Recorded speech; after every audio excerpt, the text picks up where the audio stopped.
इस वक्त लाइमलाइट में लगातार बने हुए हैं दिलजीत दोसांझ, और वो भी अपने किसी गाने या फिल्म को लेकर नहीं। हम सभी जानते हैं कंगना वर्सेस दिलजीत का जो ट्विटर स्पैट चालू है उस रीजन से।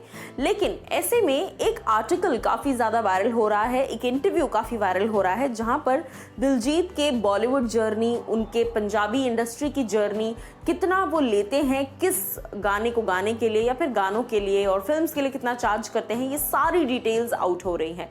चलिए आपको डिटेल में बताते हैं। नमस्कार दोस्तों, मैं हूं ज्योति नाहक और स्वागत करती हूं आप सभी का शुद्ध मनोरंजन में। दिलजीत दोसांझ भैया मुझे तो बड़े पसंद है, भैया नहीं है पर मुझे बहुत पसंद है दिलजीत दोसांझ, क्योंकि उनकी जेन्युइनिटी, उनका नॉट फेक होना उनके व्यक्तित्व में साफ झलक कर आता है। अब मैं आपको बता दूं कि एक इंटरव्यू सोशल मीडिया पर काफ़ी ज़्यादा वायरल हो रहा है। ये इंटरव्यू में दिलजीत कई सारी बातें करते नज़र आ रहे हैं, जहां पर वो फिल्मों की बातें कर रहे हैं कि किस हद तक उन्होंने किस फिल्म के लिए वो चार्ज करते हैं, कितना हिंदी फिल्मों के लिए कितना चार्ज करते हैं, पंजाबी गानों के लिए कितना चार्ज करते हैं। इंटरव्यू के दौरान दिलजीत कहते हैं कि मैं पंजाबी फिल्मों में काम पैसों के लिए नहीं करता, अगर मैं पैसों के लिए काम करता तो फिर मैं प्रोड्यूसर बन जाता, लेकिन मुझे पसंद है काम करना, मुझे गाना पसंद है, सिंगिंग पैशन है, अंदर है सिंगिंग, इसीलिए मैं वो गाने गाता हूँ और काम करता हूँ, पैसों के लिए नहीं करता। अगर पैसों के लिए होता तो फिर तो भैया प्रोडक्शन हाउस ही खुल गया होता।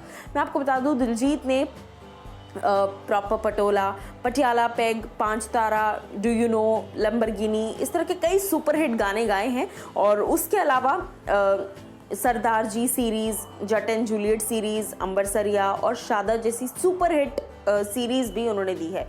उसके अलावा 2019 में कई लोग इस बात को नहीं जानते, क्योंकि ये बहुत ही कम लाइमलाइट में आई थी, बात आनी चाहिए थी। हालांकि 2019 में फोर्ब्स में 11 सेलिब्रिटीज़, फोर्ब्स के 100 मोस्ट पॉपुलर सेलिब्रिटीज़ में और मोस्ट रईस सेलिब्रिटीज़ में दिलजीत दोसांझ 39th नंबर पर थे और उनकी कमाई थी 36.91 करोड़। उनका पूरा जो नेटवर्थ था, उनका पूरा जो नेटवर्थ है वो है 115 करोड़, जो कि बहुत ज़्यादा है यार, बहुत ज़्यादा है। अब आपको बता दूं कि एक पर्टिकुलर गाने के लिए दिलजीत दोसांझ चार्ज करते हैं तकरीबन 8 लाख रुपए, जो कि बहुत बड़ा अमाउंट है।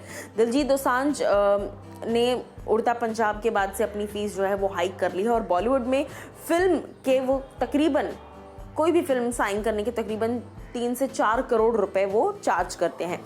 लेकिन जहाँ तक बात है रियलिटी शोज़ की, हमने उन्हें राइजिंग स्टार में एज अ जज भी देखा है, तो उसके लिए वो वीकेंड एपिसोड के लिए तकरीबन 36 लाख रुपीस तक चार्ज करते हैं। तकरीबन 30-35 लाख आप पकड़ सकते हैं, 30-35 लाख तक वो चार्ज करते हैं।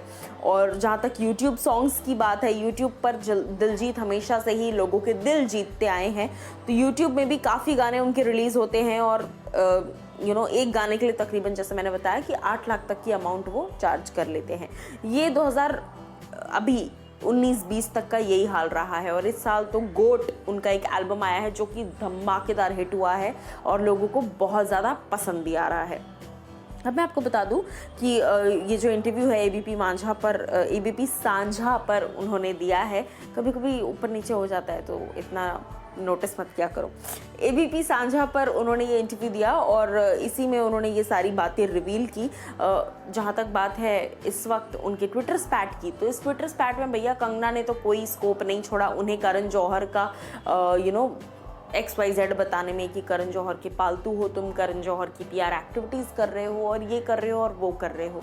अब आप लोग मुझे बताइए कि Diljit Dosanjh as an actor, as a person आपको कैसे लगते हैं, कमेंट सेक्शन में।